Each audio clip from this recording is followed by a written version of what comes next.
So again, good morning, everyone. Thank you for joining this week's Weekly Wave. This is a good week for you to join. We do have a lot of new information and updates for you this week.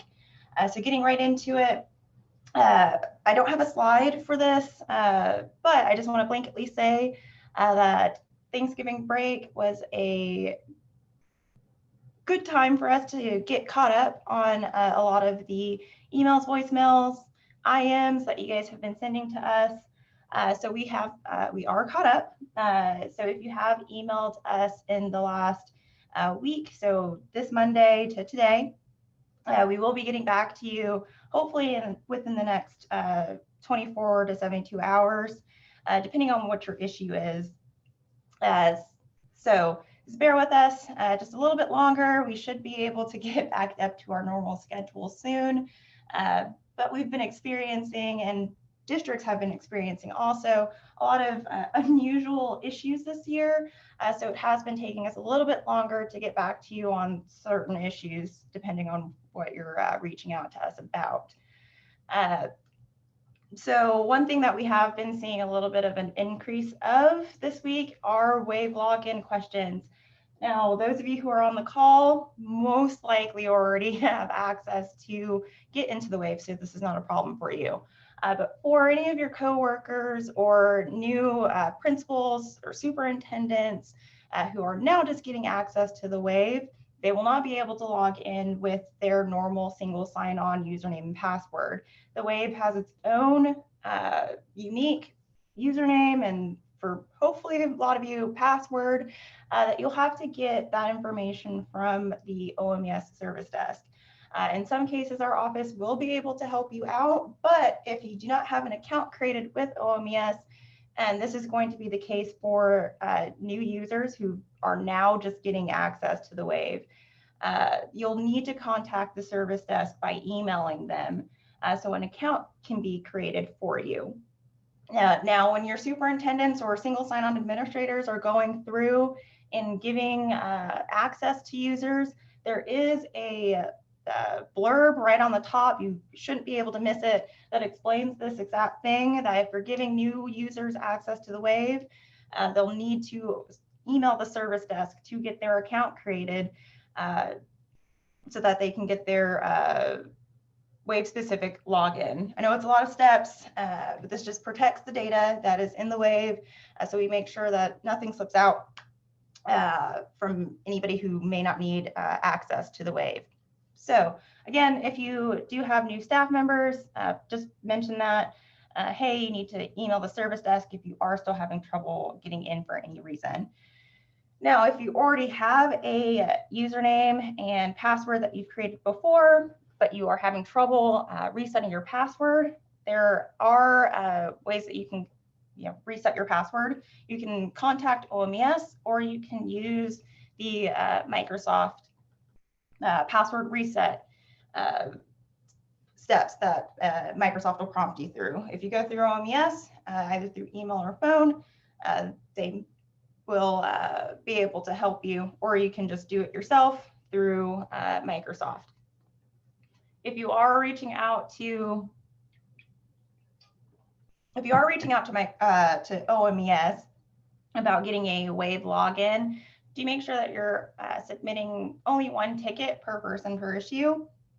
Creating multiple tickets bogs down OMES's response time, because they're having to go down and track all of your tickets so they can respond to all of them all at once. So if you could just narrow down your tickets, if you haven't heard from them within 72 hours, let's give them a little bit more time. Like I said, we are seeing a spike of users getting access to the WAVE for the very first time. So they're having to create more accounts than they have before.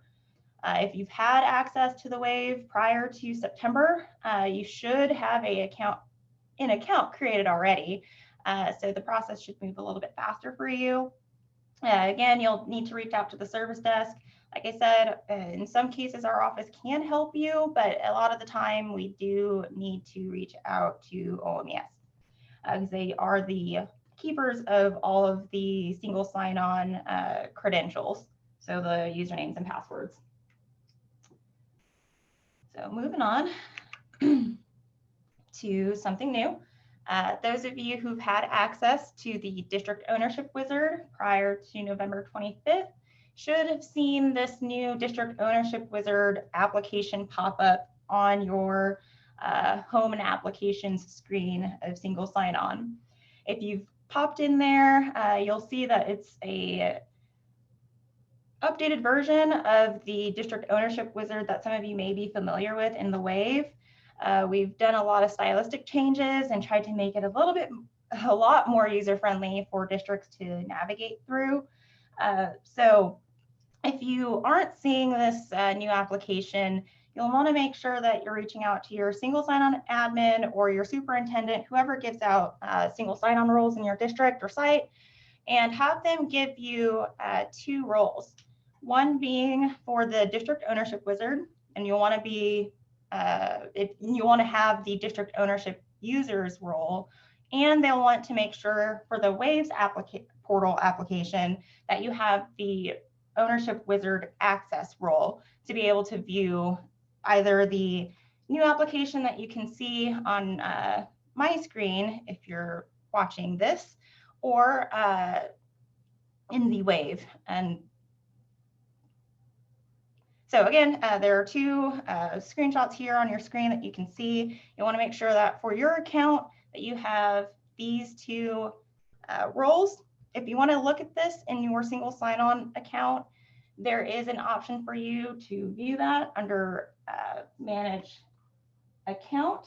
If you're on the homepage of the Single Sign-On website where you can see all your applications, on the left-hand side of your screen, there's a button for you to manage your account. This is where you change your email address or your password for Single Sign-On. There's an option for you to view the roles that you have. If you don't have these 2 roles, you won't be able to see either version of the District Ownership Wizard. For those of you on the call that might have the user access or the user role for the District Ownership Contact, but you don't have the District Ownership Wizard Access role, you also will not be able to see the District Ownership Wizard application. You want to make sure that you have full view access and not just listed as a contact. So both of these applications are viewable right now, and you can access either version via Single Sign-On or through the Wave. Both wizards, function the same, and they're running in tandem. So both versions of the wizard will be showing the same exact information, and you can choose which version you want to view. In the new version, you do have a few new options to print. This is one of the things that we really wanted to highlight for you guys. So for those of you who tend to contact a lot of school districts, or you just want to have a log of how many enrollment conflicts you've had throughout the year, you've now got 3 different options for you to print. The minimal view will show you just the bare bones information. So it'll only show you the student full name and STN number, the name of the schools that they're in conflict with, and the dates that they're in conflict with. The basic view is essentially the minimal view, but it includes district information. So it'll show you student name, student STN number, the districts they're in conflict with, schools they're in conflict with, and their entry and exit dates. And the full view will show you pretty much the exact same information that you can see on the report itself. It'll show you all of the student detail, it'll give you the contact information, and it'll give you all of the school detail. So each student will show on that version for multiple lines, where the other 2, they would have 1 student per line. All right, so moving on, for those of you who are curious about this, there is a guide available on the SDE website. Let me put that in the chat for you just in a second here. There you go. So this is available on our SDE website. It may not be visible to you right this second, but later on today. If it's not right now, it will be visible to you. You can download the PDF and pass that along to anybody that you need. There's also the same user guide, but on the district ownership wizard itself. If you click the user guide that is highlighted in blue, you can get to that guide as well, and it'll walk you through everything related to the report, including how to get to it, some of the other cool features that I didn't mention right now, and a little bit more. And there are pictures all throughout it, so if you're a visual learner, it should be great for you as well. So if you want to check that out, if you haven't, I would highly suggest that you do. All right, so moving on to reports. So there's a lot going on right now reporting wise. The first quarter statistical report is due today, December 3rd, and will close on December 7th. This is giving REO some time to continue to do their audits and for any last minute corrections that need to be made at the district or site level. If you haven't already reached out to state aid or our office, please do so, so we can at least know what your issue is and go from there. Hey, Keisha, can I jump in here? Yeah. Hey, this is Eric. I was just on a phone call with the RAOs yesterday and the state aid.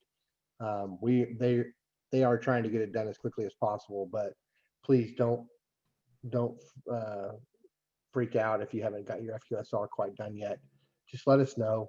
Send us or Lori or Mitzi an email. Let us know you're not done yet. Let your RAO know where you're at. Tell us what your issues are, and we won't close it for you until you have a chance to get things set in place and things working, especially if it's something obviously on our side.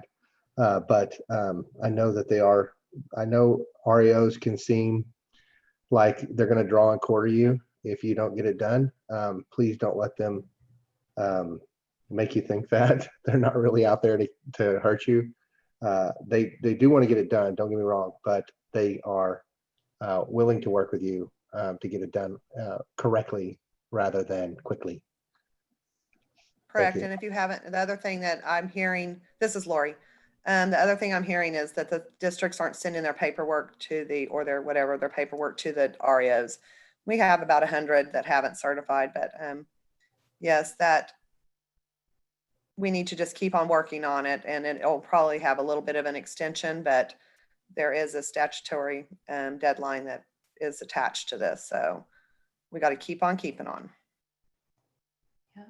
Thank you, guys. So moving on, the third grade promotion and retention report that was due on November 16th, and it is scheduled to close tomorrow. If there is any extension from December 4th, we will update that end date that you can see on the report selector page on the Wave. So keep working on that. If you're still having issues, do reach out to the program office in charge of that report. Melissa is really great about reaching out to us if there's something that we need to get corrected. Going on with that, the graduation part-time report for the first quarter is also due tomorrow. This is another extension that we have. So if you're having issues with that, please reach out to that program office as well. And if there is, again, any extension, we will do an update to the page as well. Pre-code is the one report that hasn't gotten an extension. That report is scheduled to be completed on January 8th, 2021. And that opened, for those of you who might have missed it, on November 17th. And guidance, like I've said in most weeks, is available for most of these reports and is found under the general instructions. Some reports have more in-depth guidance than others, or even has a video, but there is at least something for at least 3 out of the 4 reports that I have on the screen here for you to walk through. So there are some report issues that are still in progress. So one being with the 3rd grade promotion and retention report. This is a situation where some district staff are seeing a Zen connection error. This is still being looked at by our applications developers. I wish I could make this go faster. This is a kind of complicated problem that is taking much longer than any of us thought that it would take. So just bear with us with that. If you are still seeing a Zen connection error, do reach out to us and let us know, and we can add you to the group. With the FQSR, there are still some attendance issues. If you are a power school district and you're still having attendance issues, so if you're seeing, say, absences where you should be seeing present codes, you want to make sure that you are downloading the newest update that they've released. This is corrected a lot of the issue that districts have had with their attendance codes and their absence values showing on the FQSR. If you don't have the newest update, you are probably going to continue to have issues. So you want to make sure that you have that update so that you can see if that shifts your numbers to what you can see in PowerSchool. There is another issue that we're still working on. This is with the reporting comparison totals that you can see. And this is related to the district totals versus the site totals. So in most cases for districts, we're being told, and we can see that the site totals match up with what you can see on the student view. But when you go to view your district totals, the numbers are all of a sudden off. So we are still looking at that. Our applications team is working as quickly as they can. As soon as I have an update for you guys, for those of you who have reached out to us about this, I will let you know. Later today, there will be a note put on the WAVE homepage related to this. So if you have emailed us about it and you aren't hearing back from us immediately, just keep an eye on the homepage for an update there. Sometimes it's a little quicker for us to just blankly give out guidance over the homepage than to answer the same email a couple dozen times throughout different districts. So if you don't hear back from us specifically in a timely manner, just look out for the homepage. We should be either getting back to you that way or through email or phone call directly. So with that, our inbox is always open for any of your questions, comments, concerns. Please do continue to reach out to us. And any of the guides that I mentioned are available. I believe I put this same link a couple slides earlier under documents and guides on our website. So with that, I'm going to go ahead in the chat or in the recording and look at what's going on in the chat.